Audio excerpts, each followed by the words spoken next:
Mayong adlaw katawan sa Dios sa Archdiocese sa Osamis sa ngalan sa atong talahoron nga Arsobispo Archbishop Martin Sarmiento Humuad og sa kahugpungan sa mga kaparian sa tibok lokal nga simbahan sa Osamis. Kini si Father Mark Julius Casaba sa Monte maghahatod kaninyo sa pamalandong karong adlaw. Adlaw karon nga Martes sa ikakawhaan nga semana sa ordinaryong panahon, Agosto 20, 2024. Ang ebanghelyo nga atong pamalandungan karong adlaw at lungkotloon sa ebanghelyo sumala ni San Mateo.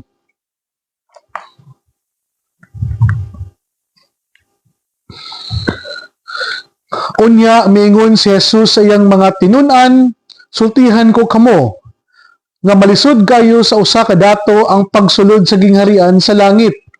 Sultihan ko pa kamo nga mas lisod pagayod sa usa ka dato ang pagsulod sa gingharian sa Dios kaysa usa ka kamilyo paglusot sa lungag sa dagom. Sa pagkadungog niini sa mga tinun-an, nahibulong sila pag-ayo, busa nangutana sila. Nan, kinsa raman di ay ang maluwas? Si Jesus mitutok kanila og mitubag. Kini dili mahimo sa tawo, apan mahimo sa Dios ang tanang butang. Unya miingon si Pedro, Ginoo, among gibiyaan ang tanan og misunod kami kanimo. Unsa may among mapaabot niini? Si Jesus miingon kanila, isulti ko kini kaninyo, iniglingkod unya sa anak sa tao sa iyang mahimayaong trono diha sa bag-ong kalibutan. Kamong napulog duha ka tinun-an, bulingkod usab sa mga trono nga akong paghukom sa napulog duha ka banay sa Israel.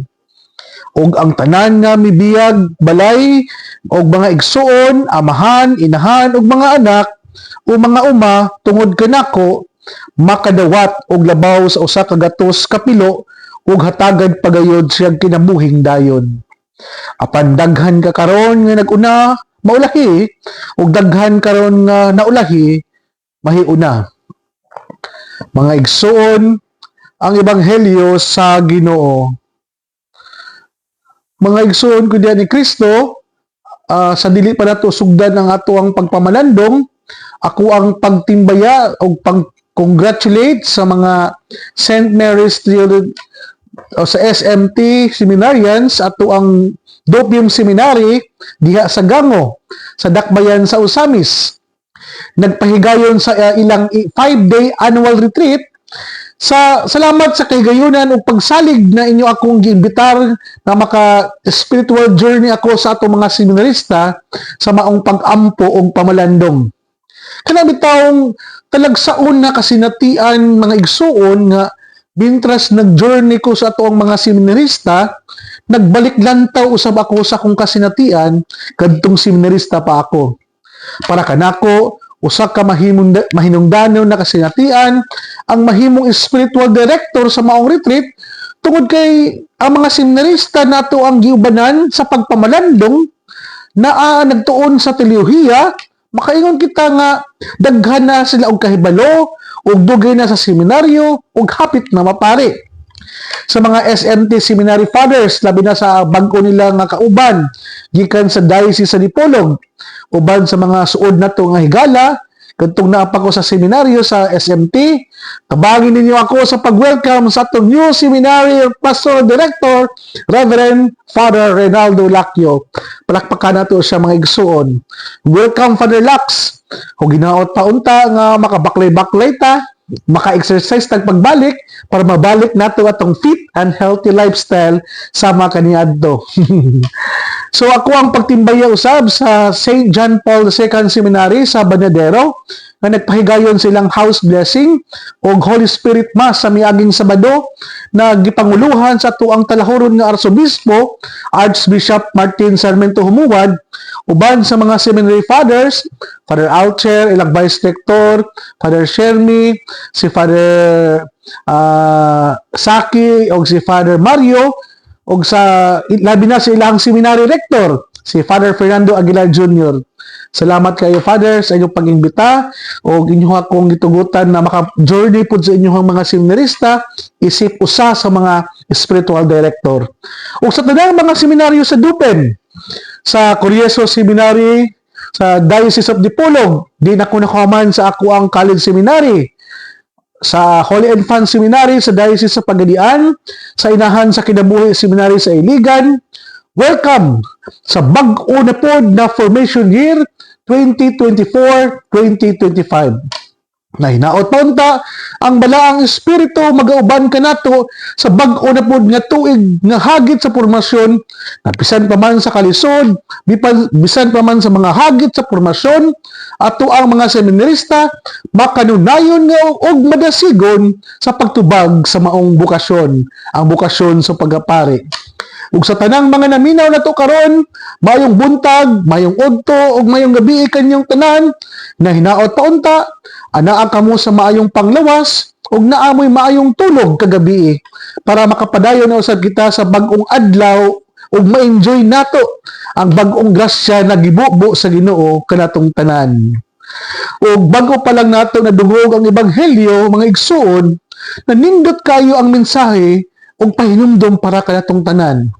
Karon usab, gisaulog nato ang obligatory memorial ni Saint Bernard Abbot. Kani si Saint Bernard Abbot, isip po sa kadoktor sa simbahan, bago siya namatay, kani si Saint Bernard Abbot, naa sa mga 700 ka mga mungha ang misulod, or monks ang misulod, then he had founded at least 68 monasteries. Mao naginganlan siya og Mellifluous, or the doctor of the church, mabut pasabot that his words were like honey, convincing, forthcoming, elegant, sweet, and effective. Kung siya nga nagani ang musturya, maminaw gyud ang tanan ug mutubag sa iyang mga hagit. As we honor this great saint, Saint Bernard Abbot is a great reformer, theologian, mystic, and unifier, and doctor of the church, ponder the effect that one man can have with his love of God reaches an immeasurable degree. Sama ni Saint Bernard Abbot, mga igsoon, na bisan pa man sa iyang pagkaadinahan, bisan pa man sa naan niya na tanan, mas may pagtigbabaw gihapon ang iyang paghimo og talagsaon og lalong nga relasyon sa Dios, og iyang gisurrender ang iyang tibuok na pagkasiya para sa gingharian sa Dios. Kita aniya dili para kita ani dili pa dato, di ganita dato, tihik pagyudta. Usahay dili ba gyud masurrender ang kinabuhi o bisan man lang gani ang atong kabubuton ngadto sa Dios. Kung si Saint Bernard Abbot, wala gisayangan nga nawala ang iyang kalibutanon na kabtangan ug tinuod na amounta sila ana, unsa pa kita nga uyamot ra nga masamot day unta kita nga dili sayangan o dili magduha-duha sa paghalad kung unsay naa nato. Kung atoa kining i-connect sa atong ebanghelyo karon, unsa may angay buhaton nato sama sa dato aron makasulod kita sa gingharian sa langit. Una, ang mga dato angay nga magbantay nga dili mahimong ulipon sa bahandi. Dili nila angay hutdo ng ilang panahon ug usog sa pagpangitag kwarta.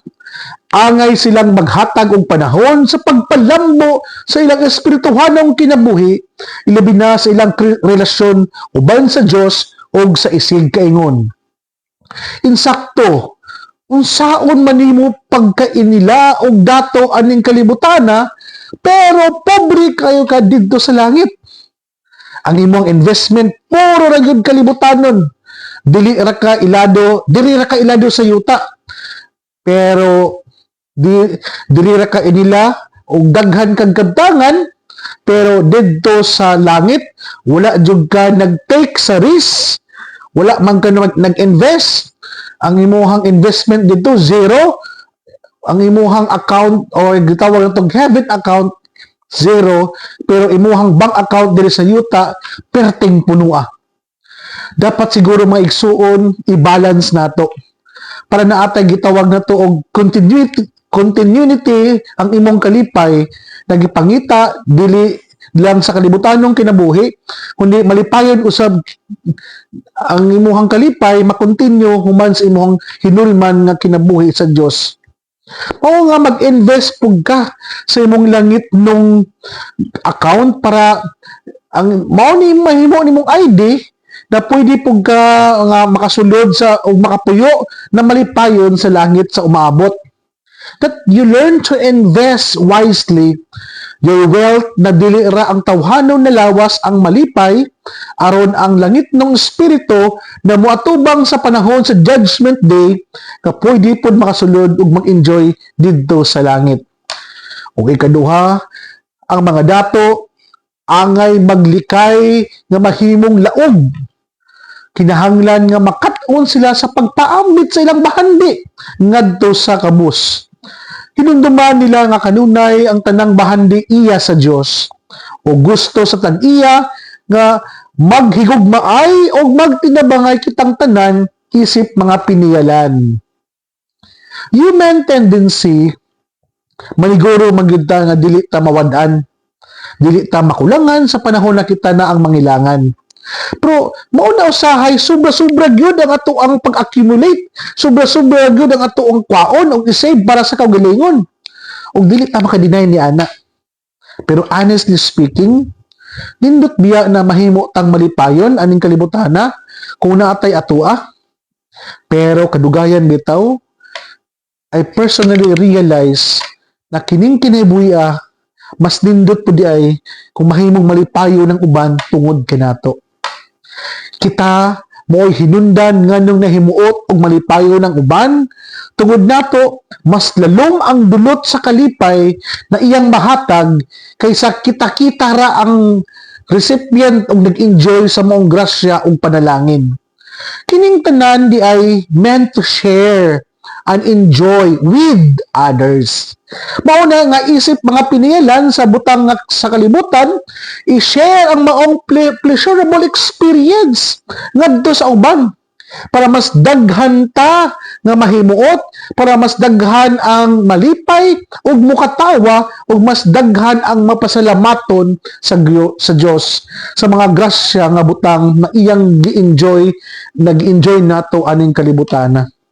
So, mao na mga igsoon ko na ni Kristo na kining tanan nagipiyal sa atoa, dili di nato ni siya i-contain lang, i-self-contain, kundi ato po ni siyang i-share ngadto sa uban para daghan ang malipay, ug daghan ang magpasalamat, ug daghan ang muingon na thank you Lord.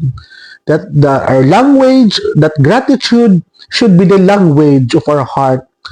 So pagkanindot kung inana ang ato ang disposisyon, kung inana ang ato ang mindset isip mga tumutuo aning kalibutana.